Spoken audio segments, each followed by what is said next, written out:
नमस्कार. आज आपण नाश्ता पास्ता करणार आहोत. त्यासाठी लागणारं साहित्य आहे. मी पास्ता घेतला आहे. तुम्ही तुमच्या क्वांटिटीनुसार घेऊ शकता.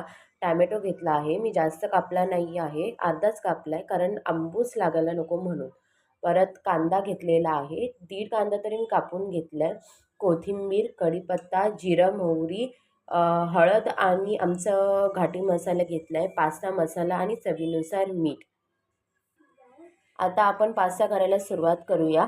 मी कढई घेतली आहे. कढईमध्ये पाणी घेतलेलं आहे. आपण गॅस लावून घेऊया. आता पाणी गरम होईपर्यंत वाट बघायची आहे आणि बाजूला विहान की तो साहित्य सांगायला परत सुरू केलं आहे. त्याची लुडबुड सुरू झालेली आहे. तुम्ही पाहू शकता. थोड्या दिवसांनी हा पूर्ण रेसिपी सांगणार आहे.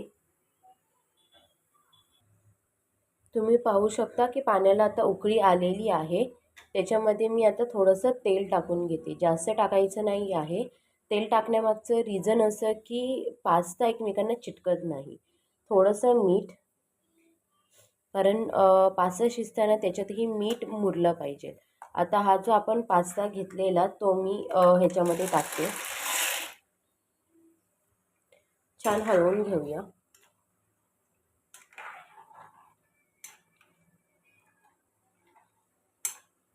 आता ह्याला शिजून द्यायचं आहे.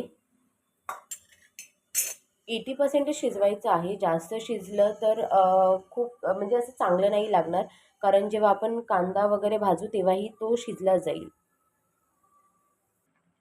मधून आपल्याला चेक करत राहायचं आहे की कितपत पास्ता शिजत आला आहे ते, आणि थोडंसं हलवून घ्यायचं आहे कारण कधी कधी खाली चिटकून बसतो.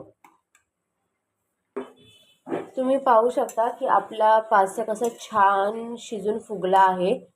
वरतीही आला आहे. आपण आता चेक करूया. गरम आहे. हे बघा, पास्ता शिजला आहे. पास्ता शिजला आहे का आपण बघूया. हे बघा, हे बघा, इझिली तुटला. म्हणजे पास्ता आपला शिजलेला आहे 80%. आपण आता गॅस बंद करूया. मी चाळण घेतलेली आहे. या चाळणीमध्ये आता आपण पास्त्याचं जे एक्स्ट्रा पाणी आहे ते गाळून घेऊया. पास्त्याचं एक्स्ट्रा पाणी आपण गाळून घेत आहे. आता याच्यामध्ये आपण थोडंसं तेल टाकून सगळ्याला तेल लावून घेऊया, जेणेकरून ते चिकटणार नाही. हे बघा, तेल लावून घेतोय, तेल टाकून घेतोय आपण. जास्त नाही टाकायचं आहे. आता थोडंसं आपण त्याला मिक्स करूया, जेणेकरून आपली फोडणी वगैरे सगळं प्रोसेस होईपर्यंत पास्ता सुट्टा राहील, चिकटणार नाही. आपली कढई तापलेली आहे. त्याच्यामध्ये आपण तेल टाकून घेऊया.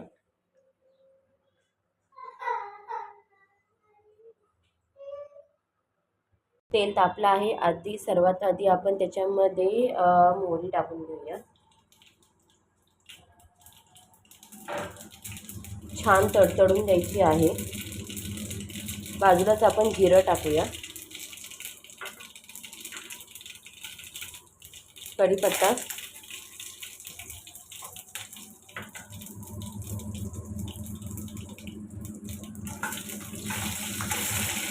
आता आपण त्याच्यामध्ये कापलेला कांदा टाकणार आहोत. छान हलवून घेऊया.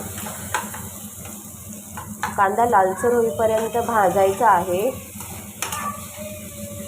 कांदा छान लालसर झाला आहे. आता त्याच्यामध्ये मी टॅमॅटो टाकते.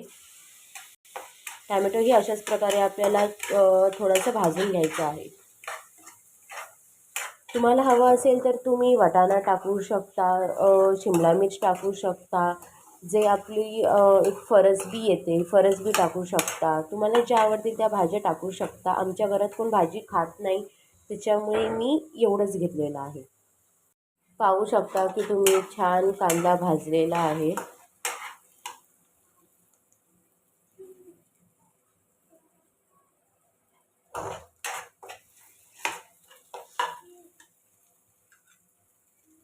आता आपण याच्यामध्ये हळद आणि घाटी मसाला टाकणार आहोत.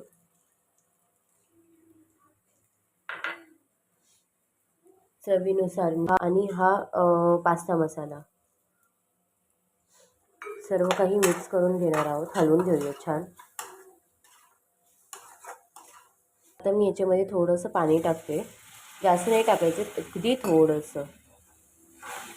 या पाण्यामध्ये म्हणजे ह्या पाण्याची आपण एक छान उकळी मारून घेऊया.